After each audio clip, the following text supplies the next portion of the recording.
29 अ चा उल्लेख आणि या महत्त्वाच्या मुद्द्यावर आता सध्या युक्तिवाद कपिल सिब्बल यांचा सुरू आहे। आपण पुन्हा एकदा जाऊया कृष्णातकडे। कृष्णात, या महत्त्वाच्या मुद्द्यावर काय नेमके आपल्याकडे आणखी तपशील आहेत?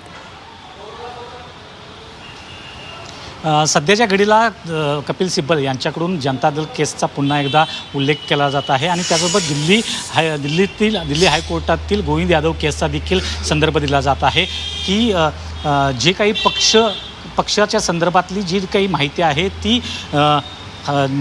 निवडणूक आयोगाला देणं गरजेचं असतं, परंतु त्या संदर्भात कोणती माहिती आहे किंवा कोणती अनावश्यक माहिती मागवली जाणे जे निवडणूक आयोगाकडून सांगितलं जात आहे ते त्या संदर्भातला उल्लेख जो आहे तो या ठिकाणी केला जात आहे आणि त्यावेळी सांगितलं जात आहे की अनावश्यक माहिती ही निवडणूक आयोगाकडून मागू नये आणि त्याचबरोबर जी पक्षानं माहिती दिली आहे तिची नोंदणी ही केंद्रीय निवडणूक आयोगाकडून करणं गरजेचं आहे। म्हणजे जी माहिती पक्षाकडून दिली जाते त्याची तात्काळ नोंदणी ही केंद्रीय निवडणूक आयोगाकडून करणं गरजेचं आहे की पक्षातले जे निर्णय आहेत त्या संदर्भात घेण्याचा अधिकार हे पूर्णतः पक्षप्रमुखांना असतात, पक्षाच्या प्रमुखाला असतात।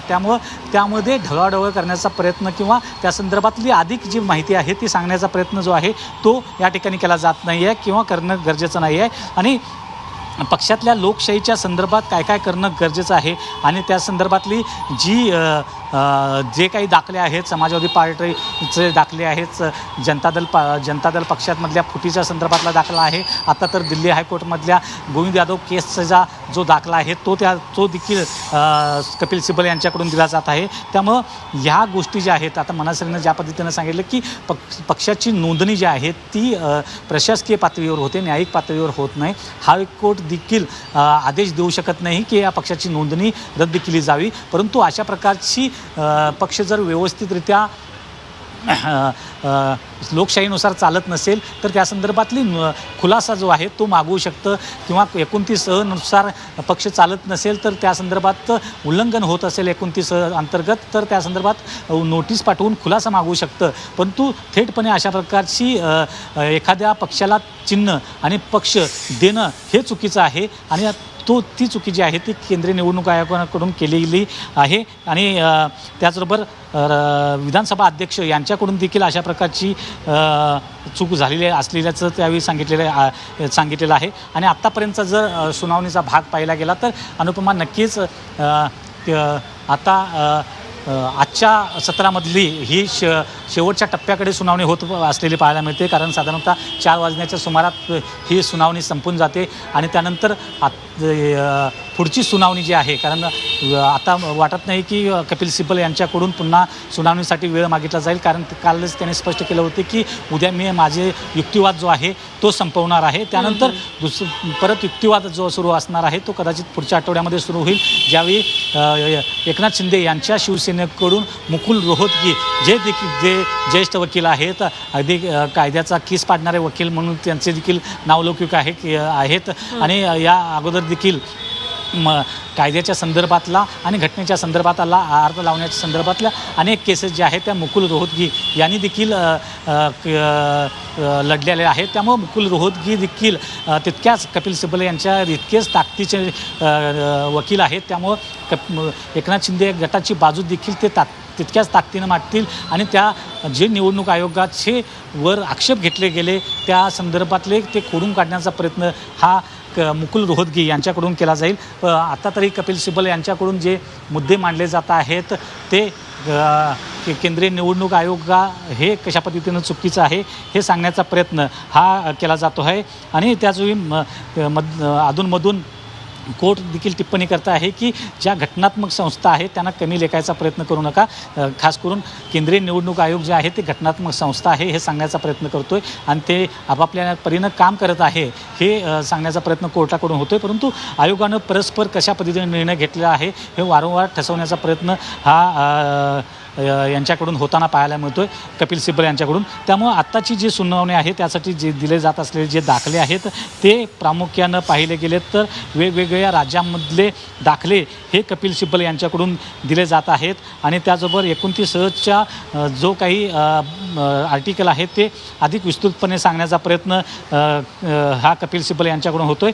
त्यामुळं आयोगाला योग्य वाटतील असे इतर तपशील मागवण्याचा अधिकार ही नोंदणीच्या संबंधित तरतुदीमध्ये आहे. त्यामुळे त्यांनी सांगितलेले आहे की राजकीय पक्षाला अनावश्यक वाटू शकतील असे तपशील मागवण्याचा अपेक्षा ही आयोगाकडून होऊ शकत नाही. त्यामुळं जे काही मुद्दे आतापर्यंत झालेले आहेत ते 29 नुसार राजकीय पक्षाच्या नोंदणी संदर्भातले हे मुद्दे आहेत आणि हे मुद्दे आयोगाकडून कशाप्रकारे दुर्लक्षित केले गेले आणि याच मुद्द्यांचा आधार घेऊन आयोगानं जी निर्णय दिला गेला आणि खास करून एकनाथ शिंदे यांच्या बाजूने निर्णय दिला गेला त्यासाठी कोणत्या मुद्दे दुर्लक्षित केले गेले ते सांगण्याचा प्रयत्न हा कपिल सिब्बल यांच्याकडून होतो आहे. आणि त्यामुळं या सुनावणीच्या संदर्भातले जे काही अपडेट्स येत आहेत, पक्षप्रमुख कोण किंवा कार्यकारिणी कोण हे ठरवण्याचा कोणताही अधिकार हा केवळ आणि केवळ राजकीय पक्षाला आहे, तो दुसरा कोणालाही नाही. आणि त्या संदर्भातली थेटपणे नोंदणी करण्याचे पक्षाच्या माहितीप्रमाणे जी काही नोंदणी आहे ती आयोगाला करावीच लागेल हे त्यांनी देखील सांगितलेलं आहे. आणि 29 नुसार जे पक्षाचं कामकाज आहे ते चालवणं हे पक्षाला बंधनकारक आहे. त्यामध्ये 29 नुसार जर राजकीय पक्षाची नोंदणी रद्दचा अधिकार नाही आहे असं म्हटलं जातं आहे आयोगाला. आणि त्यामुळं नोंदणी रद्दचा निर्णय हा केवळ आणि केवळ प्रशासकीय पातळीवर होईल, त्यामध्ये न्यायिक पातळीवर होता कामा नये असं देखील कपिल सिब्बल यांनी म्हटलेलं आहे. त्यामुळं हायकोर्टाने देखील पक्षाची नोंदणी रद्द करण्याचे अधिकार हे हायकोर्टाला देखील नाहीत. तशा प्रकारचे आदेश हायकोर्ट देखील देऊ शकत नाही. आणि त्यामुळं पक्षाच्या संदर्भात 29 नुसारचा जो काही त्यातल्या तरतुदी आहेत ते त्यामधले जे नियम आहेत ते हायकोर्टाला सांगण्याचा प्रयत्न जो आहे तो कपिल सिब्बल यांच्याकडून होताना पाहायला मिळतो आहे. आणि कपिल सिब्बल हे वारंवार पक्षाची घटना काय आहे, 29 काय आहे, त्याचबरोबर अधिकार खास करून केंद्रीय निवडणुकाचे अधिकार काय आहेत, जे दुर्लक्षित केलेले भाग जे आहेत जे पाहणं गरजेचं आहे ते सांगण्याचा प्रयत्न करत आहेत. आणि याच्या अगोदर केंद्रीय निवडणूक आयोगानं जो निर्णय देताना ज्या गोष्टी पाहिल्या नाहीत त्या गोष्टी कोर्टाकडे सांगण्याचा प्रयत्न आहे. कारण ज्या गोष्टीकडे दुर्लक्ष केले गेलं त्या गोष्टी पटलावर आणल्या जात आहेत, त्या टेबलवर आणल्या जात आहेत आणि ते केंद्रीय निवडणूक आयोगानं पाहिलं नाही तर तुम्ही पहा असं देखील काल म्हटलेलं आहे. आणि याच गोष्टी आता देखील सांगितलेलं आहे. कपिल सिब्बल यांच्याकडून ज्या गोष्टी वारंवार उपस्थित होत आहेत ते की न्यायिक पातळीवरच हा निर्णय जो आहे पक्ष नोंदणी रद्दचा होऊ शकणार नाही, हा प्रशासकीय पातळीवरच होऊ शकेल हे वारंवार सांगितलं जात आहे. आणि आता सुनावणीला युक्तिवाद जो आहे तो अंतिम टप्प्याकडे आलेला पाहायला मिळतो अनुपमा. कारण आत्तापर्यंत जवळपास 5 दिवस, आजचा दिवस सलग 5वा दिवस, मागच्या आठवड्यातले 2 दिवस, त्यानंतर काल आणि परवा, त्यानंतर आज अशा प्रकारे युक्तिवाद होत असताना काही मुद्द्यांची पुनरावृत्ती ही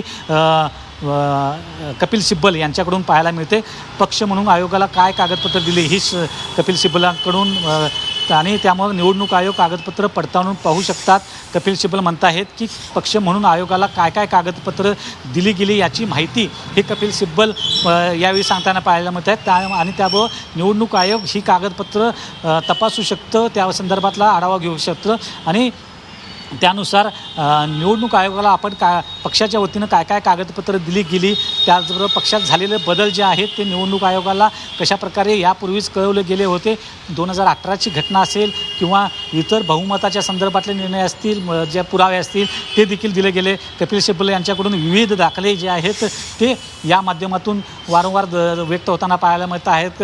जनता दलाच्या संदर्भात असू दे किंवा समाजवादी पार्टीच्या संदर्भात असू दे. काल समाजवादी पार्टीच्या संदर्भातला थेटपणे जसाच्या तसा निर्णय जो आहे तो समाजवादी पार्टीचा हा शिवसेनेला लागू होऊ शकत नाही. दोन्ही पक्षांच्या घटना ज्या आहेत त्या वेगवेगळ्या आहेत. त्यामुळं कपिल सिब्बल यांनी आता एकनाथ शिंदे यांच्या मुख्यमंत्रीपद दिल्यानंतरच्या ज्या बऱ्याच गोष्टी घडलेल्या आहेत त्या निवडीचा घटनाक्रम हा कोर्टात सादर केला जात आहे. आता जे मुख्य बाबी आहेत, एकनाथ शिंदे मुख्यमंत्री दिल्यानंतर त्यांना कशाप्रकारे बऱ्याच गोष्टी घडल्या आणि त्याचबरोबर एकनाथ शिंदे यांच्या निवडीचा घटनाक्रम जो आहे तो कपिल सिब्बल यांच्याकडून आता सध्या मांडला जात आहे. अनुपमा, ज्या आत्ताच्या अपडेट्स मिळत आहेत त्यानुसार एकनाथ शिंदे जे कशाप्रकारे त्यांना मुख्यमंत्री केलं गेलं याचा घटनाक्रम एक कोर्टामध्ये सांगताना पाहायला मिळतात. आणि यापूर्वी देखील काल देखील त्यांनी या घटनाक्रमाचा सांगितलं गेलं होतं की कशाप्रकारे एकनाथ शिंदे हे गुवाहाटीवरून आल्यानंतर भाजपच्या आमदारांकडून त्यांचं स्वागत केलं गेलं. एकनाथ शिंदे हे राज्यपाल भगतसिंह कोश्यारी यांच्याकडे भाजपच्या आमदारांचे बहुमत असल्यामुळं आणि असल्याचा पत्र घेऊन गेले होते. त्यामुळं यामागे जे सरकार उद्धव ठाकरे यांचं पाडायचं होतं, भाजपचं सरकार त्यांना आणायचं होतं आणि त्याचा घटनाक्रम जो आहे तो कशाप्रकारे केला गेला आणि एकनाथ शिंदे यांना मुख्यमंत्री केलं गेलं. एकनाथ शिंदे हे असंवैधानिक पदावर 2.5 वर्ष होते आणि एकनाथ शिंदे हे बेकायदेशीररित्या मुख्यमंत्री होते या पदावर. त्याचबरोबर